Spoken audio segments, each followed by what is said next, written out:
8 battleships destroyed in under 2 hours. And the worst part? American intelligence knew an attack was coming. December 7th, 1941, a Sunday morning. Most sailors at Pearl Harbor were still asleep. Some were eating breakfast. Others were getting ready for church services. Normal stuff, routine, boring even. Then the sky filled with aircraft. Within minutes, torpedoes were slamming into battleships. Bombs were dropping on airfields. Machine gun fire was shredding through buildings and planes parked in neat rows. The surprise was total. The destruction was catastrophic. And by the time the smoke cleared 2 hours later, over 2,000 Americans were dead. The Pacific Fleet was crippled, and the United States was at war. But here's what most people don't know about that day. This wasn't just a military attack. This was a calculated gamble by Japan, a desperate roll of the dice. They knew attacking America could destroy them. They did it anyway. And the reasons why reveal something most history teachers skip over completely. See, Pearl Harbor wasn't the beginning of the story. It was the middle. To understand why those planes appeared over Hawaii that morning, we need to go back. Back to when Japan was transforming from an isolated island nation into an empire that wanted to control half the planet. Back to when America and Japan were on a collision course neither side could stop. This is the story of how one morning changed everything, how it pulled America into the biggest war in human history, how it led to battles across the Pacific, how it connected to the atomic bombs that would fall 4 years later, and how the decisions made in the months before the attack set up a chain of events that still affect our world today. Let's start with Japan in the 1930s. The country was changing fast. Military leaders were gaining power. They had a vision. They called it the Greater East Asia Co-Prosperity Sphere. Fancy name. Simple meaning. Japan would dominate Asia, control its resources, build an empire that could rival Britain or France. But there was a problem. Japan is an island nation, limited natural resources, no oil, no rubber, no iron ore in significant quantities. If they wanted to build this empire, they needed these materials. And where were they? Southeast Asia, French Indochina, the Dutch East Indies, British Malaya, the Philippines controlled by America. So Japan started expanding. They invaded Manchuria in 1931, then China in 1937. The invasion of China was brutal. Civilians massacred, cities burned. The world watched and did nothing effective to stop it. America, though, was paying attention. Not enough to go to war, but enough to get concerned. Japan was upsetting the balance of power in Asia, threatening American interests, threatening the Philippines, which America controlled. So the United States started applying pressure, economic pressure. First came trade, restrictions, then asset freezes. Then, in the summer of 1941, a total oil embargo.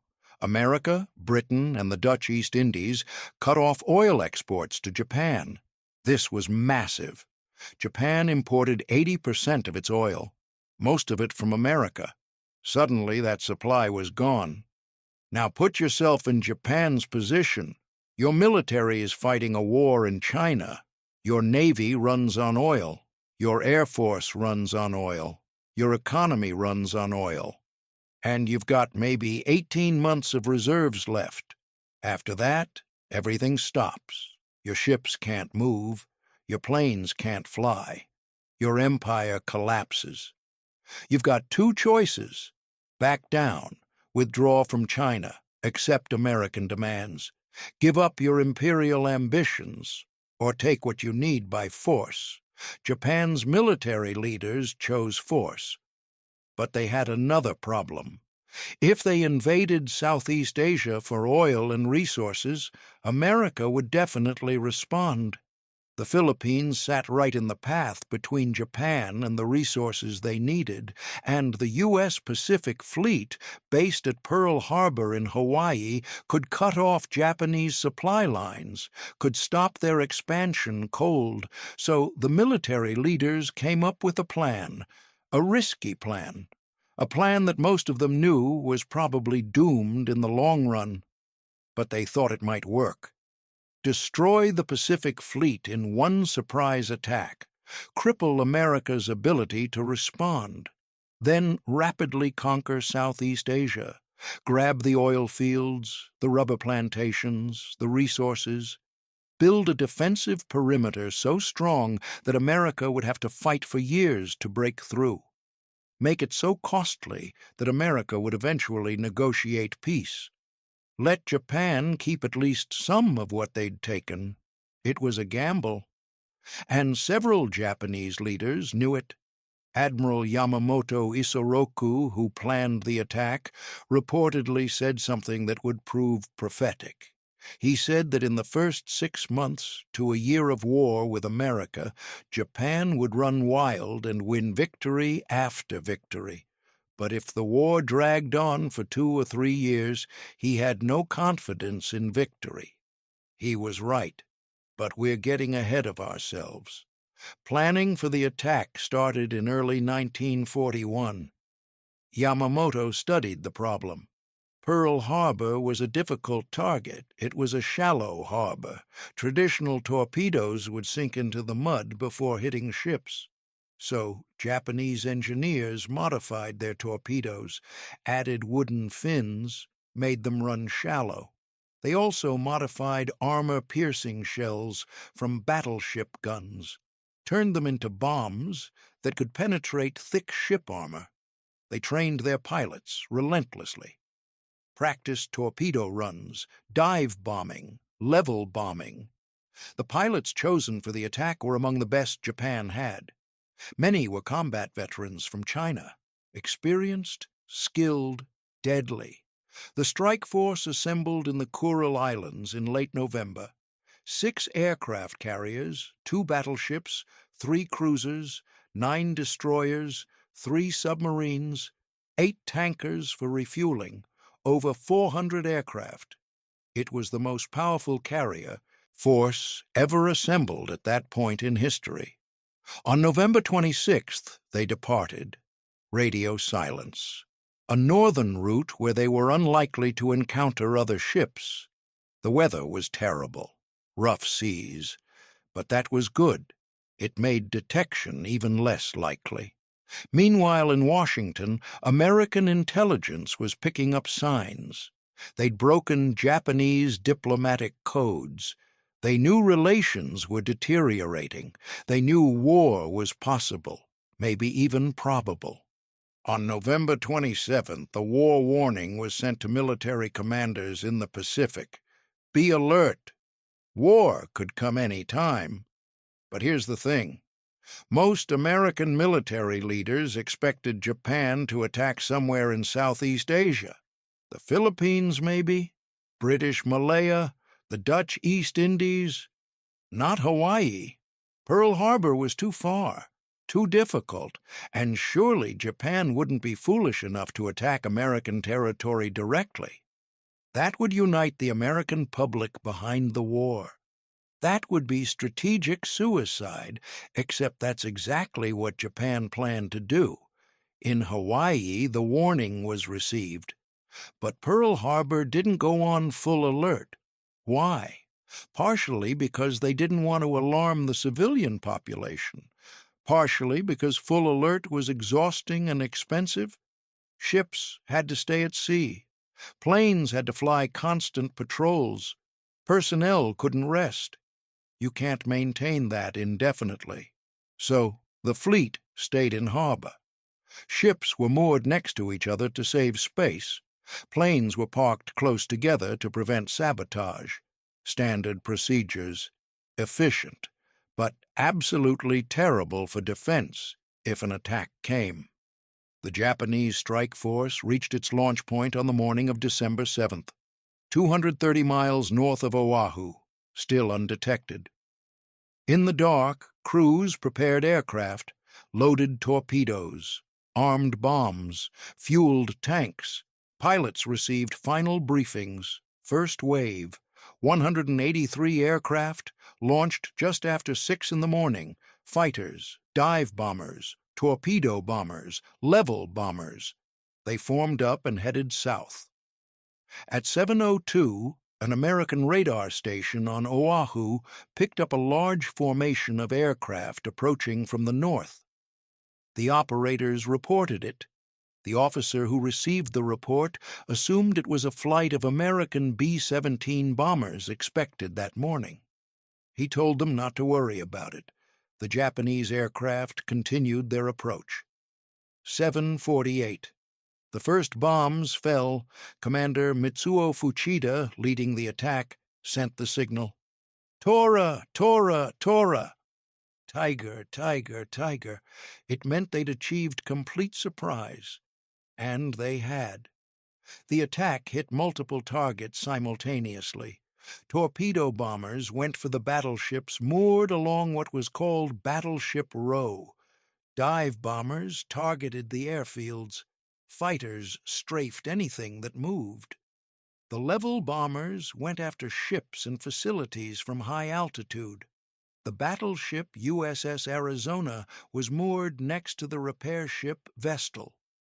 At 8:06, a modified armor-piercing bomb hit the Arizona near the forward ammunition magazines.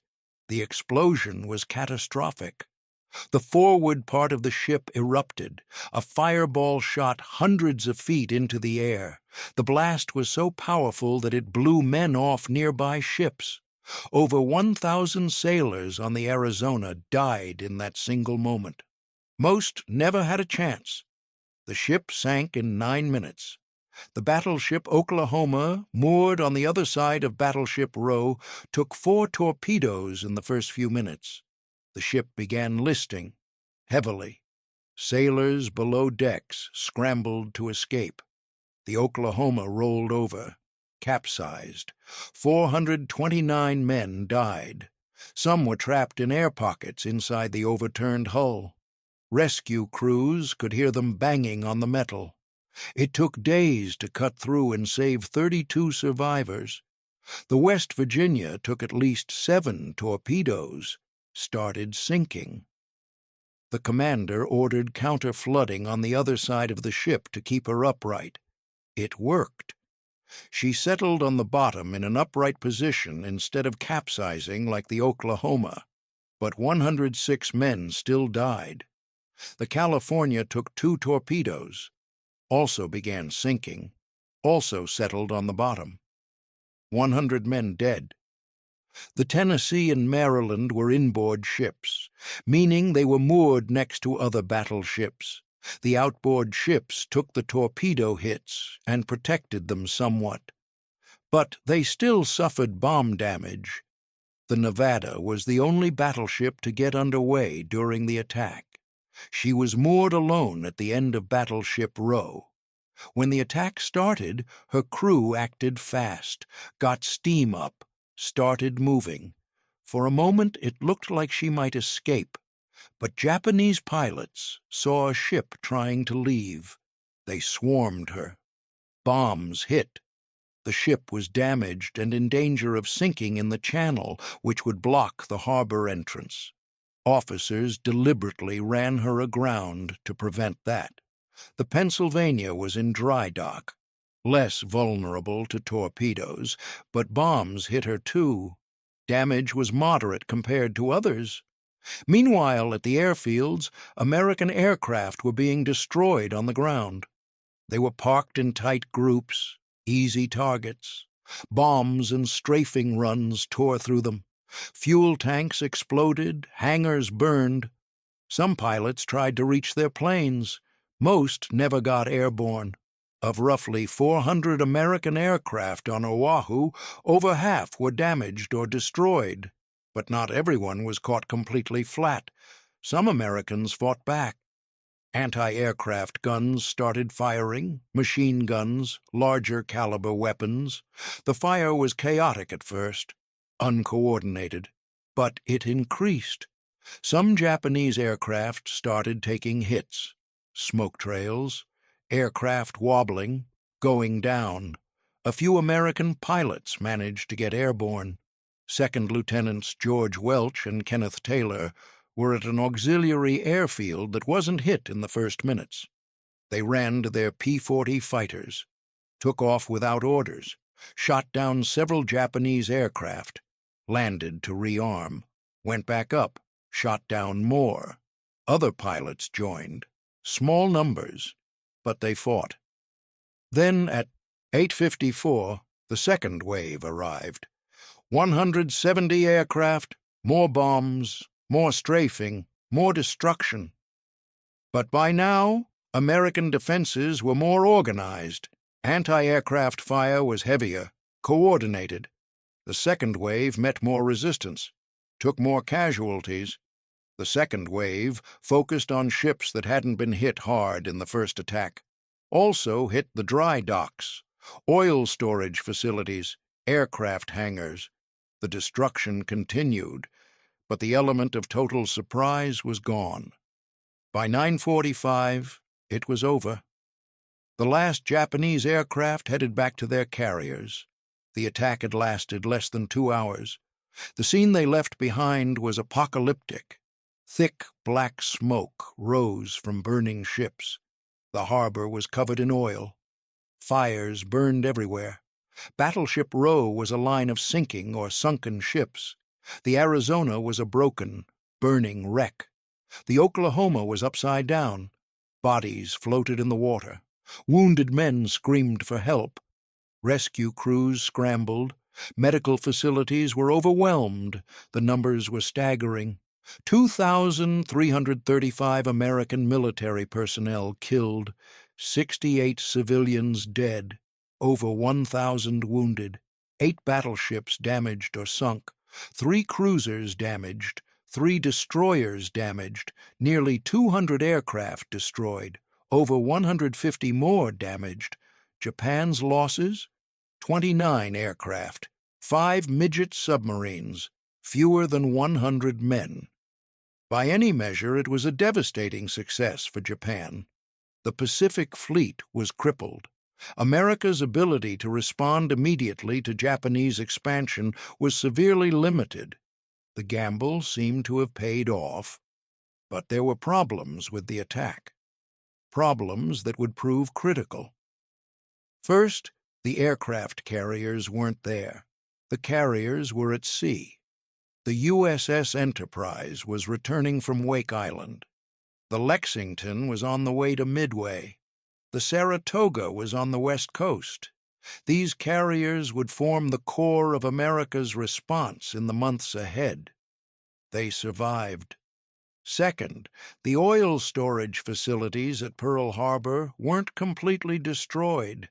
Millions of gallons of fuel remained. If those tanks had been destroyed, the Pacific Fleet would have had to retreat to the West Coast. It would have taken months longer to respond to Japan, but most of the fuel survived. Third, the repair facilities weren't completely destroyed either. Dry docks, machine shops, repair equipment. Much of it survived or was quickly repaired.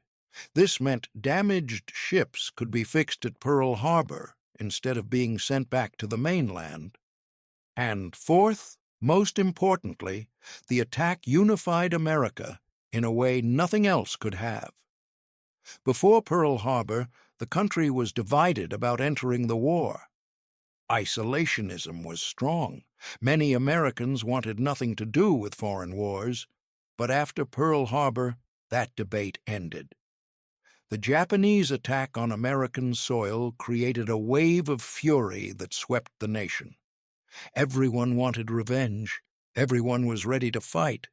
Admiral Yamamoto had awakened a sleeping giant. News of the attack reached Washington on Sunday afternoon East Coast time. President Franklin Roosevelt was having lunch. He received the call. His face went grim. He immediately started making calls, mobilizing the government, preparing a response.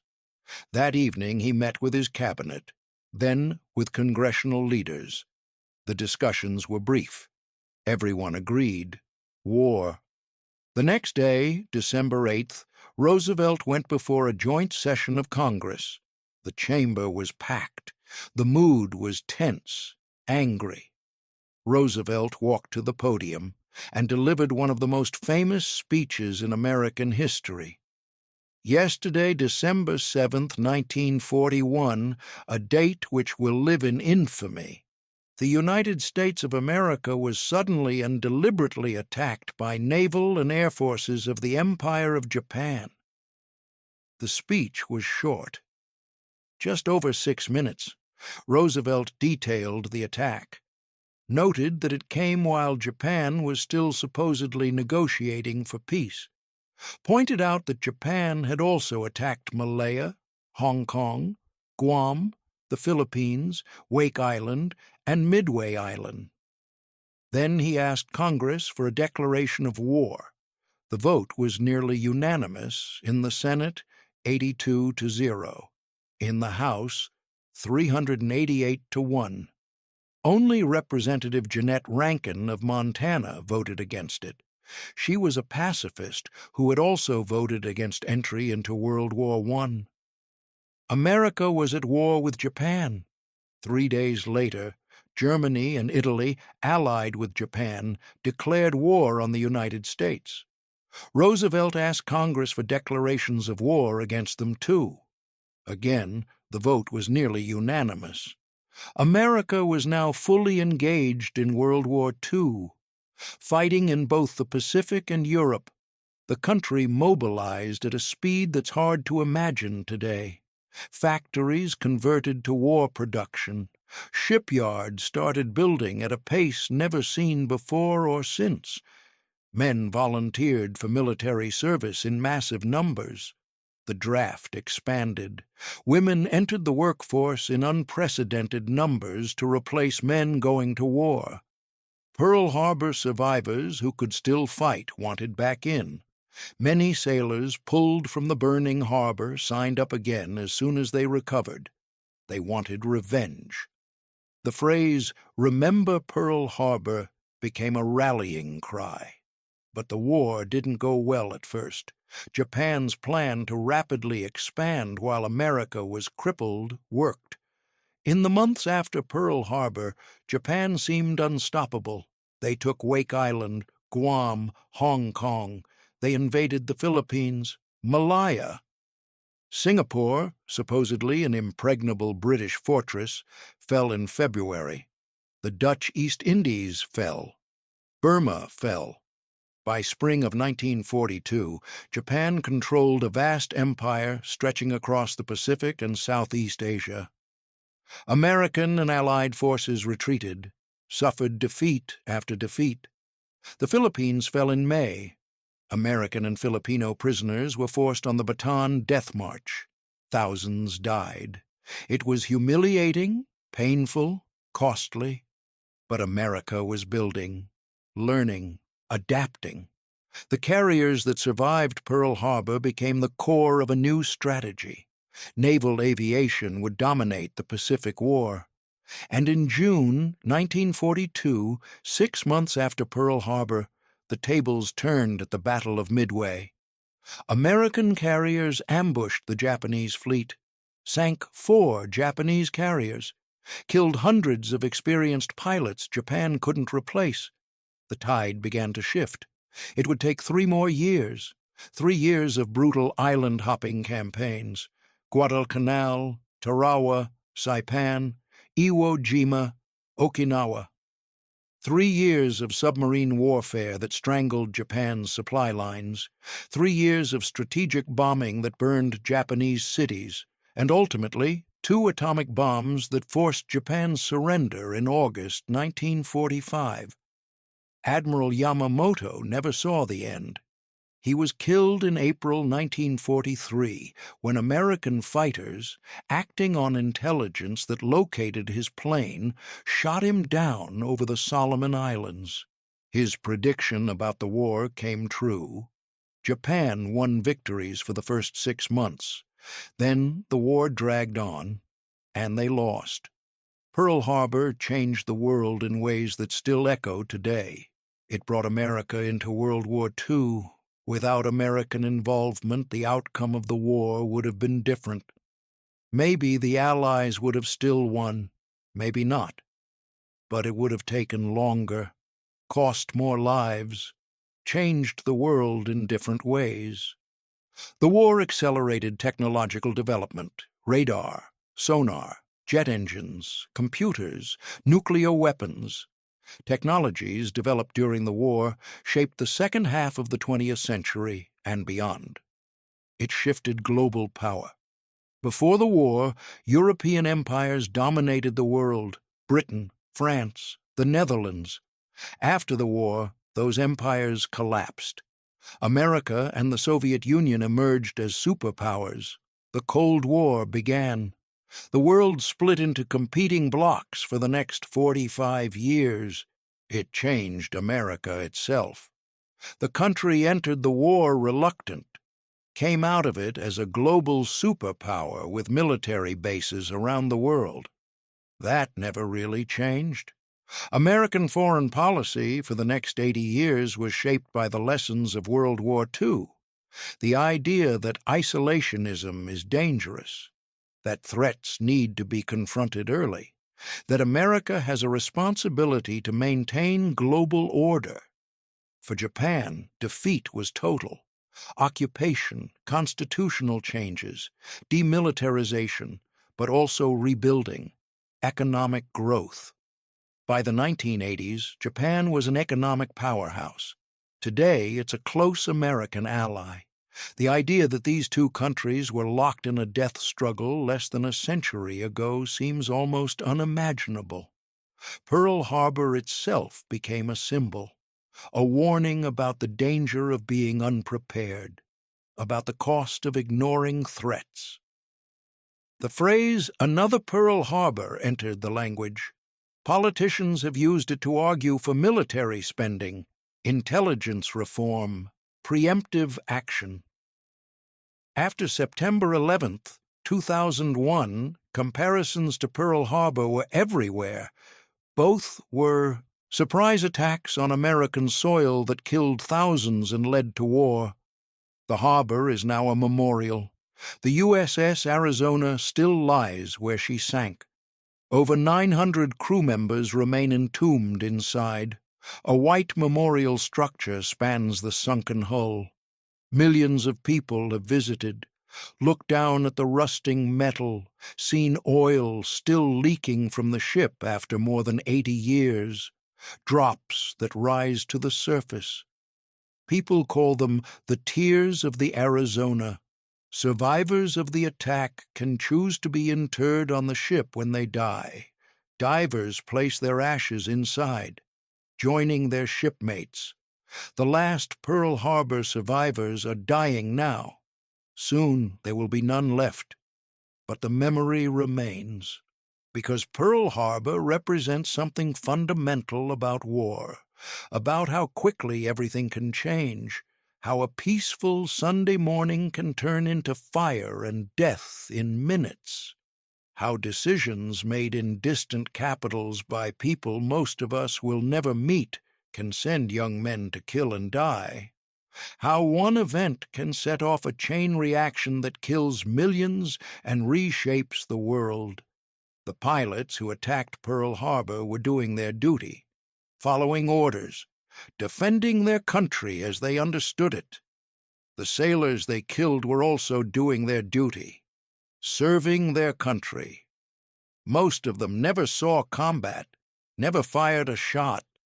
They died eating breakfast or sleeping or preparing for church.